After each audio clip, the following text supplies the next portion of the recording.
So thanks for having me. The purpose is to just give you a quick overview of a few new events and activities as part of my initiative around excellence, opportunity, and community. You heard a lot of those three priority areas fit into the school improvement plan that I spoke about earlier. But tonight really want to just focus on the culture of belonging and creating opportunities for increased family engagement and partnership.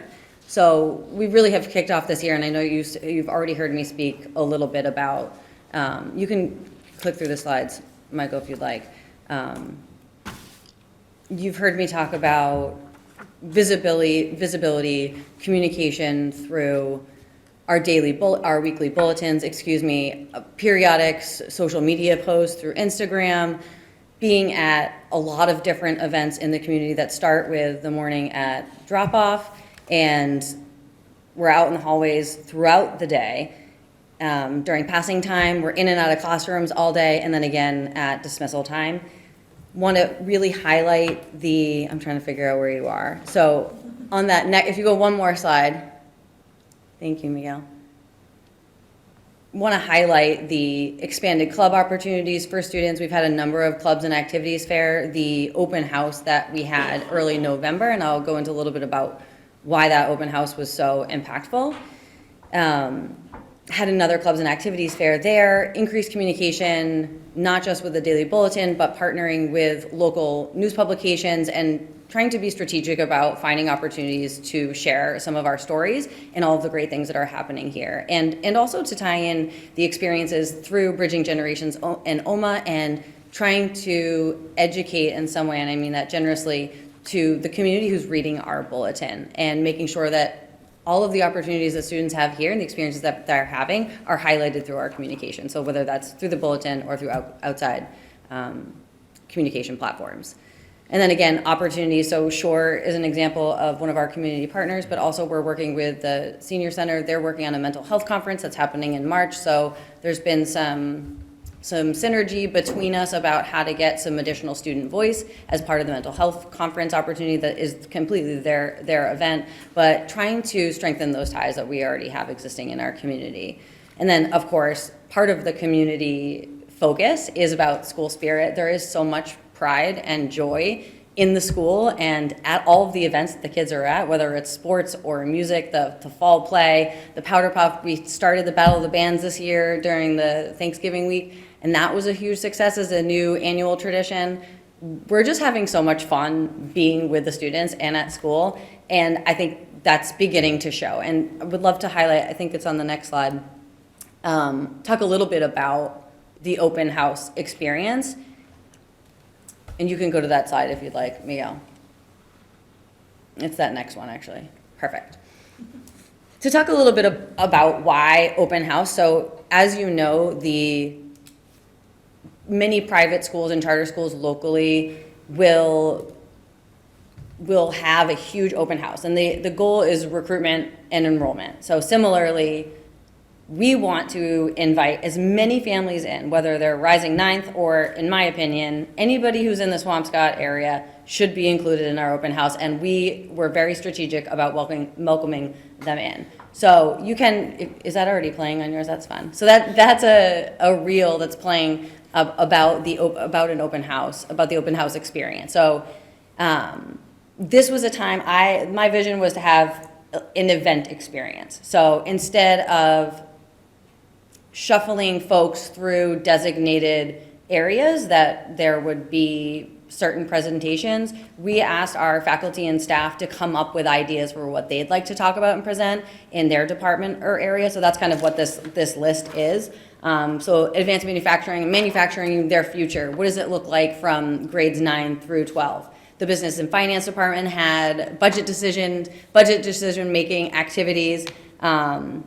We had the music department was on fire. We had the TV studio, had a live segment out here interviewing folks, and every 20 minutes, the newscasters in the TV studio on the other side of the school were working together with prospective students and going through all the different roles in the TV. So it was a very interactive evening, and it was designed to show off, truly, all of the opportunities that we have available to us here and what the kids are doing in school, and having the students be be the participants and showing the work that they're doing. So it made it extra fun that it wasn't just about students coming in and us adults showing, it was the students doing the showcasing and the work, which made it exceptionally fun. So for us, the idea is that we're all competing for those same dollars, and our excellence and our opportunities in the community that we have relies heavily on those dollars. So we were communicating with the Tower School, we were communicating with Shore Country Day to make sure that they had the information, they knew when the event was, and I talked to a number of families who had kids at Pingree and talked about wanting to bring them back, and talked about the opportunities that they had an opportunity to see here and wanting to bring their kids here. So for us, that was the power of this particular event. It started with, like Jason said, there was Smells Like Teen Spirit played by our school band in the atrium that was following a 30-minute optional activities and clubs fair where all sports departments here and all of our 40-plus clubs were here. And then all the students stayed, and then they helped participate in all the different activities at all floors and all levels of the school. So for us, that was a huge win, in my opinion, for the way that we sell ourselves and the impression that we leave on people, and including our own students when they leave the door, how much pride we really have in our community. So the open house event, in my opinion, was a phenomenal success.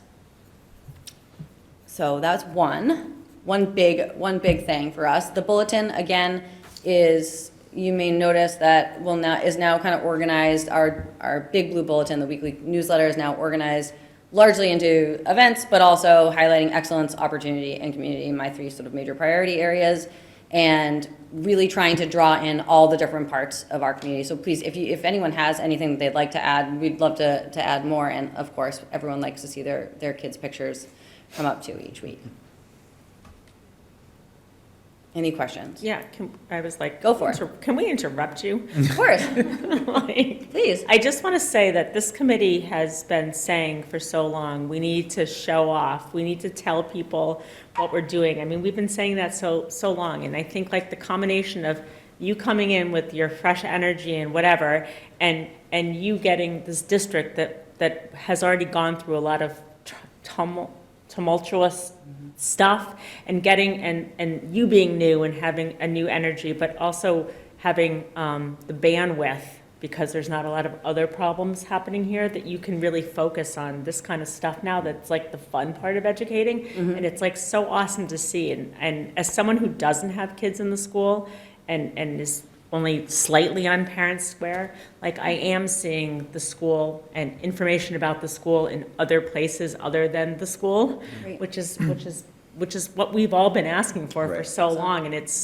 and when people are like, oh, our schools, and I was like, you guys don't know what's going on. Like, they're like, well, we don't know because we don't see it. And we've been saying, show it off. And anyway, long story short, it's awesome. I was going to say, it's intentional. I mean, this is something we talked about, Emily and I talked about from the second she was named as the next principal, that there are amazing things happening here. We need to show it off. One of the things about even my newsletter is, if you've noticed, that I highlight all 3 schools, because I want somebody in elementary school to realize, wow, look at what my kids get to look forward to when they get to Swampscott High School or when they get to the middle school. There's so many amazing things happening district-wide that I think schools, generally speaking, don't do a great job with PR, but we might be the outlier right now. We're really making that an effort. I was just thinking that it would be awesome to have a QR code in Town Hall and the library and the senior center that was a link to your bulletin, Jason. Good idea. Because I just think, like, if you want to hear what's happening in your school systems, and just have the QR code for anyone that's in any of those places,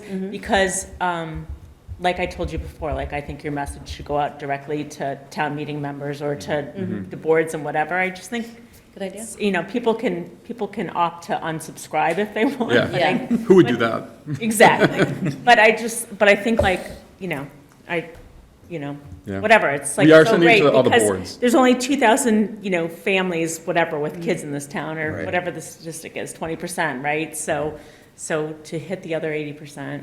It's huge. Yep. Yeah, I mean, I completely agree. And like Suzanne, we've talked about this and talked about this. Right. And so you can definitely feel the energy. Right. We were talking, I came for volleyball, and my although I don't have kids in the system, I still have 1, 2, 3, 4 that are my 4 great nephews and nieces, and 2 up here, and one's a senior, and they're happy a freshman and a senior here. So they're really happy. The energy is, you can feel the energy.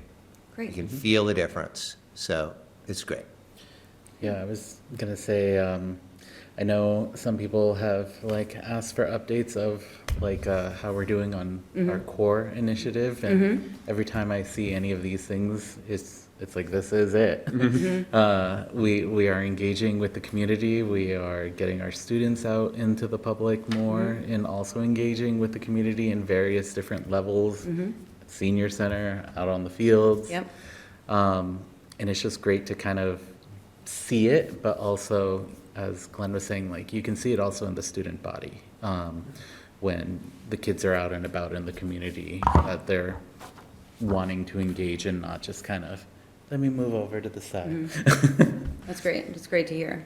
Yeah, we're really excited. And more formally, like procedurally, we continue to have our PTF meetings. So we've had 3 already. We have another one on the 16th. We did start our school advisory council. So the next step for us more formally I've asked for input from our school advisory council on the survey that will go out to families, just to get a sense of where families are in terms of what they think we need across the board, across all domains, and trying to keep that one brief. And then I would like to continue, there was a connection survey that the former administration had used, which I like the data. I think we could maybe add a couple of questions to it, but was seeking to best understand what the student experience was, to what extent they were connected to other students and adults, and getting a pulse on how things were going for them, like real student life questions. So I like that. I'd like to be able to use that and leverage some of the existing data that we have. So I actually owe our students a follow-up to talk to them about their input on that, but that's coming soon. So we will have surveys going out to get more both quantitative and qualitative data about their experience in addition to the cabinet, which I think is great. I also wanted to give you a quick update, some snapshots from class of 2025, but also kind of where we are in 2026. Jason, feel free to ask me any other questions too, and if you are curious about things, I can always go find out the answers and get back to you. But wanted to kind of highlight how impressive the admissions results were last year. And, I don't want to diminish any of the student experience and their talents and skills. We had an amazing group last year. We have an incredibly talented senior class this year also. There were some material changes with the way that we did GPA, and we made that decision to remove rank, which I think was a long time coming. I'm so glad we did. What happens when you remove rank from the student reporting experience? Naturally, it's going to reduce the competitiveness among the students. However, there's a real focus from the college admission standpoint, a real focus on the value of the GPA and the classes that they were taking. So instead of really just looking at the rank as the number that pops out, college admissions committees and employers and military and whoever is evaluating a transcript is required to really value more the experience that the students have and how that's paid off in the GPA, which is described throughout the transcript. So that for us, as a former counselor, that was a huge win for our students. That was a no-brainer to do that, to remove rank. And we can see, in my opinion, that it paid off. Two of our students were Ivy-bound schools. I'm not telling you anything that's not public information. We're not the valedictorian. So that says, at least minimally, that our students, also who are high-performing and deserve to be at that level, are getting in at that level. So I think that's a huge win for us. So that was great. Thank you for the support in that. That's kind of 2025 in a nutshell for their graduation. I know you guys have already heard about 2025. In terms of the snapshots for current applications, we've had 110 students so far apply. 860 applications, that's crazy. For just those 110 students, 204 different colleges and universities, but 860 applications overall have gone out. So of course, the students are applying to the same colleges. Again, talented and dedicated senior class. I've known of only a couple admissions answers coming back. Obviously, it's early December, so early action, early decision kind of come late December typically, and then January 1st and 15th are the regular decision deadlines. So we'll begin to hear those in March and April, but we should know in the new year how those early application deadlines, how those returns were. We know about a Villanova and a BC, so we're excited about those kids. That's all I've heard though so far. But we're excited. The AP test last year, I think it's very interesting. Over the 4 years before last year, we were hovering in terms of test administration somewhere around in the 400s. Last year, we administered 603 tests, which is pretty amazing. So 271 unique students, 603 tests overall. And still, 80% of those 271 kids scored a 3 or higher. So again, I know for the sake of the audience though, for AP tests scored out of 5, there's no like pass fail really. It's 3 or higher is generally considered passing this competency. So 3 largely is considered by most colleges, not all of them, by most colleges and universities for credit. The more selective colleges and universities tend to have their own ideas about how they're going to accept credit. However, when students are receiving 3s, 4s, and 5s, they take those scores, apply them to show their colleges wherever they're going, and then they are able to earn credits towards either their degree or their major or in general to the college or university. Sometimes the schools won't award the credit. However, they will allow the student to move forward and jump over like an intro to psych or an intro to social, those intro level courses, and then the students get to take more advanced classes earlier, therefore doing more advanced classes later on, doing internships later on, double majoring, graduating early. So depending on the college and university. That's all to say, not everyone has to take an AP class. However, about 80% of our students are taking at least one AP course in any case. We've got 18 or 19. We alternate on some years, as you know, for some because of enrollment. Some wouldn't necessarily support it every year. So for example, AP Chem doesn't necessarily run every year because of enrollment numbers, and we want to be mindful of our teachers. So, but that's very exciting. So that was last year. Excited about next year, and want to just bring to you. We're still, and obviously I'm looking at Sarah over here too. You can continue, Miguel, through the slides if you want, just for fun more pictures if you'd like. But we have submitted the first portion of the application for our 3rd innovation pathway, the TV, media, arts, and design. And we were approved to go on to the second part, this part B, which is a more intensive, more rigorous part of the application. But, you know, all signs are pointing to yes for us, which is really, really good. This will be the 3rd innovation pathway for our school. Again, for us, we want the competitive edge. We want to be the only school that's offering this cool thing that's part of our curriculum, like the Senior Center. We are doing groundbreaking experiences with the kids that really where they're being able to lead and learn and apply their skills in real time, which is really exciting. So the TV, media, arts, and design is going to hopefully be able to accomplish that same thing as we have with our 2 prior pathways. So again, tying into the idea of excellence, opportunity, community, we're trying to hit all those buckets with every decision and program that we're looking at moving forward. That's kind of the sprinkle overview. But I will look forward to come and give you a more state of improvement plan goals too. But this is the gist. In my opinion, things are going great. We're having a ton of fun, and there's a lot of excellence that is happening during the day. And of course, kids are I will say the seniors are having a tough week. If anyone's seen a senior lately, I've seen some tears this week, and I think it's a tough time of year. They've got a lot on their plate. There's decisions coming back. They're still doing college applications. I think beyond that, we'll just take care of a little extra TLC for a bunch of our seniors, but that is not atypical for this time of year. But other than that, there's a lot of joy and happiness in this building, I think. But obviously, you students can speak for your portion too.